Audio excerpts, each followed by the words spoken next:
अक्सर आप सुनते होंगे कि चीन दुनिया की फैक्ट्री है, दुनिया भर की मैन्युफैक्चरिंग चीन में होती है। मतलब सारा सामान ऐसा लगता है जैसे चीन में बन। आईफोन यूज कर रहे हैं तो पीछे लिख रहा है मेड इन चाइना, कोई सामान यूज कर रहे हैं मेड इन चाइना।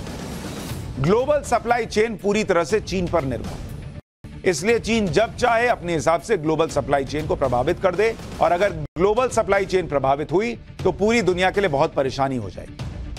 चीन की इसी मोनोपोली को, एकाधिकार को तोड़ने में पीएम मोदी पिछले कई सालों से जुटे हुए।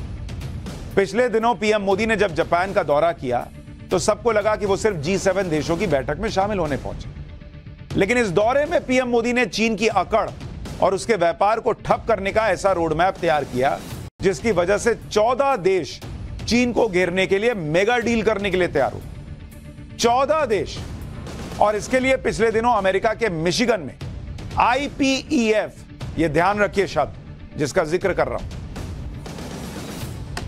IPEF, जिसका मतलब होता है इंडो पैसिफिक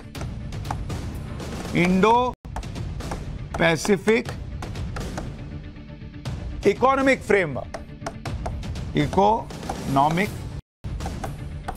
फ्रेमवर्क।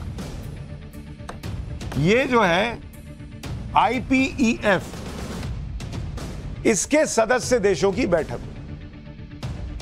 इस अलायंस के बारे में आगे विस्तार से बताऊंगा, लेकिन पहले बताता हूं कि IPEF की बैठक में चीन पर दुनिया की निर्भरता को कम करने के लिए कौन सी मेगा डील पर सहमति बनी। इस बैठक में व्यापार को लेकर चीन पर निर्भरता कम करने के लिए IPEF देशों के बीच सप्लाई चेन एग्रीमेंट बनाने की घोषणा। इस एग्रीमेंट पर मुहर लगने के बाद IPEF देश कच्चे माल की कमी जैसे हालात से निपटने के लिए सप्लाई चेन काउंसिल और क्राइसिस रिस्पांस नेटवर्क तैयार करेंगे, क्योंकि कोरोना संकट के दौरान चीन में सख्त लॉकडाउन की वजह से कच्चे माल की सप्लाई में परेशानी का सामना करना पड़ा था। एग्रीमेंट के तहत IPEF के सदस्य देशों में सप्लायर्स और स्किल्ड मैन पावर का पता लगाने के लिए मैकेनिज्म तैयार किया जाएगा। साथ ही IPEF के सभी सदस्य देश निवेश जुटाने में भी एक दूसरे की मदद करेंगे। भले इस डील पर अमेरिका में हुई मंत्री स्तर की बैठक में सहमति बनी, लेकिन इस बैठक का एजेंडा पीएम मोदी ने जापान दौरे में ही तय कर दिया। 23 मई को टोक्यो में पीएम मोदी ने अमेरिका के राष्ट्रपति बाइडेन और जापान के पीएम फूमियो किशिदा के साथ मिलकर IPEF के सभी सदस्य देशों के साथ एक इंपॉर्टेंट बैठक की थी। दरअसल चीन पहले ही क्वाड देशों के बीच बढ़ती नजदीकियों से परेशान है। क्वाड का बताया ना आपको, अमेरिका है, इंडिया है, जापान है, ऑस्ट्रेलिया है, तो उससे पहले ही चीन परेशान। अब IPEF यानी इंडो पैसिफिक इकोनॉमिक फ्रेमवर्क के 14 देश आपस में व्यापारिक रिश्ते मजबूत कर रहे हैं, जिसकी वजह से चीन की परेशानी बढ़नी तय। नक्शे की मदद से चीन की परेशानी की वजह आपको समझाता हूं। अमेरिका के अलावा चीन के आसपास मौजूद देश IPEF के सदस्य देश हैं, जिनमें भारत के साथ ऑस्ट्रेलिया है, ब्रुनेई है, फिजी है, इंडोनेशिया है, जापान है, दक्षिण कोरिया है, मलेशिया है, न्यूजीलैंड है, फिलीपींस है, सिंगापुर है, थाईलैंड है और वियतनाम शामिल।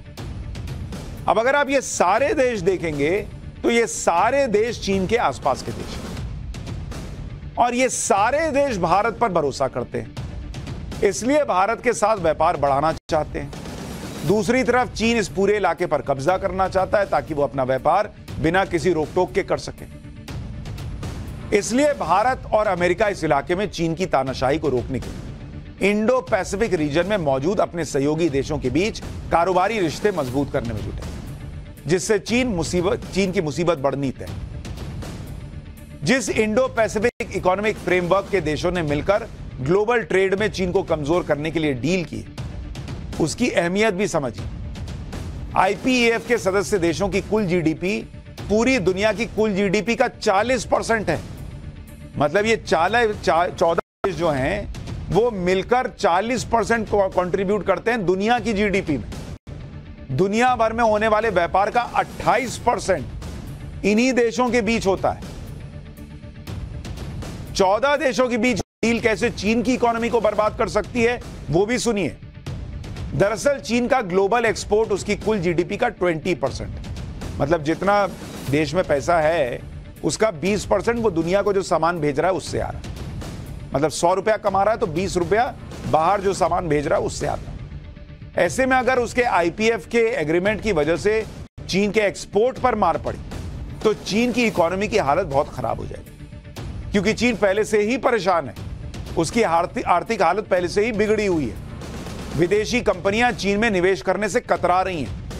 एक सर्वे के मुताबिक चीन में निवेश को लेकर पिछले 12 साल में विदेशी कंपनियों का भरोसा 22% गिर गया है। मतलब कंपनियां चीन पे भरोसा नहीं कर रही। पिछले 5 साल में 100 से ज्यादा कंपनियां चीन छोड़कर जा चुकी हैं। चीन में 16 से 24 साल की उम्र के युवाओं की बेरोजगारी दर 20% के करीब पहुंच चुकी है। चीन का जो डेट रेशियो है, मतलब जो कर्ज ले रखा है, कुल जीडीपी का 3 गुना हो चुका है। मतलब 100 रुपया कमा रहा है तो 300 रुपया का कर्ज है उस पर।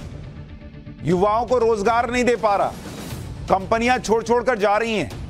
ऐसे में नरेंद्र मोदी ने यह प्लान बना लिया कि ये 14 लोग मिलकर इसको और डेंट कर दो 14 देश में। अब बताइए चीन की हालत क्या होगी। चीन को घेरने के लिए 14 देशों को मिलकर डील करने की जरूरत क्यों पड़ी? आप देखिए, जो ग्लोबल एक्सपोर्ट है,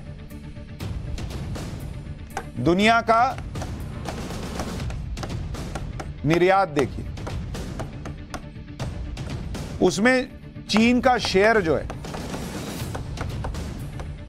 वो 1978 में मात्र 0.8%। मतलब दुनिया में अगर 100 सामान जो है वो अलग अलग देशों से इधर उधर हो रहा था, तो एक सामान भी 0.8 है ना भाई, एक सामान भी लगभग, या मान लीजिए एक सामान चीन से होता था निर्यात। 1978 तक चीन ग्लोबल एक्सपोर्ट के मामले में पिछड़े और छोटे देशों की कैटेगरी में आता था। लेकिन 2020 आते आते चीन ने खुद को कहां पहुंचा लिया पता है? करीब 14.7%। यानी अगर 100 सामान एक्सपोर्ट होता है दुनिया में तो उसमें से 15 सामान चीन का बना हुआ होता, और वो एक्सपोर्ट में नंबर 1 हो गया था। अब जाकर प्रधानमंत्री मोदी ने अपने दोस्तों के साथ मिलकर वो प्लान बनाया है जिससे ग्लोबल एक्सपोर्ट में चीन की तेजी से बढ़ती हिस्सेदारी पर नकेल लग पाई। 2020 में गलवान घाटी में हुई हिंसक झड़प के बाद से दुनिया में पीएम मोदी ने अकेले दम चीन पर नकेल कसना शुरू किया। चीन के प्रोडक्ट्स के इंपोर्ट पर अलग अलग तरीके से रोक लगनी शुरू हुई, जिसके बाद नियमों में बदलाव किए गए। साथ ही चीन पर निर्भरता कम करने के लिए मेक इन इंडिया के तहत वोकल फॉर लोकल पर जोर दिया गया, जिसकी वजह से चीन के वर्चस्व वाले टेलीकॉम, कंप्यूटर, मोबाइल, खिलौने और दूसरी कई सेक्टर्स में भारत का प्रोडक्शन बहुत तेजी से बढ़ा है। 2014 से पहले भारत में मोबाइल मैन्युफैक्चरिंग की सिर्फ 2 फैक्ट्री, जबकि अब संख्या बढ़कर 200 के पार है। 2018 में भारत में करीब 5,80,00,000 मोबाइल फोन तैयार हुए थे, जिनकी कीमत 18,900 करोड़ रुपए थी।